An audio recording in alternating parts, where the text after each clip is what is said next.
ভাই হ্যাংলাথেরিয়াম এখন মালদাতে, পুজোতে তো চলবে খাওয়া দাওয়া, কিন্তু আমাদের এখানে আসার গল্পটা একটু অন্যরকম। শুরুটা হলো মালদাতে এসে কোথায় ভালো খাবার জায়গা পাওয়া যায় সেটা খুঁজছি। তখন রিজু বলল সে নাকি একটা নতুন জায়গা ভালো চেনে। ব্যাস নেমেই শুরু হয়ে গেল আমাদের যাত্রা। আইরে ভাই, কখনো এদিক যায় কখনো ওদিক যায়, কিন্তু সেই হ্যাংলাথেরিয়াম কিছুতেই খুঁজে পায় না।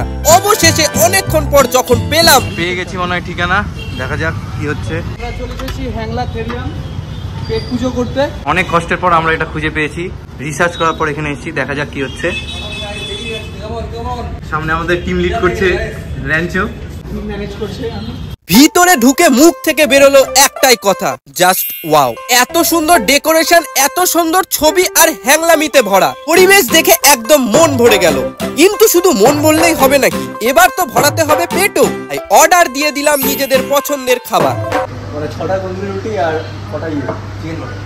এইদিকে শুনলাম এখানে নাকি একটা ফটোশুট জোন আছে, সবাই নাকি সেখানে ছবি তোলে। না না, আমি বলছি না, আমার বন্ধুই বলছিল। তবে মানতেই হবে ডেকোরেশন সত্যি দারুণ। এইদিকে আমাদের খাবারও চলে এলো।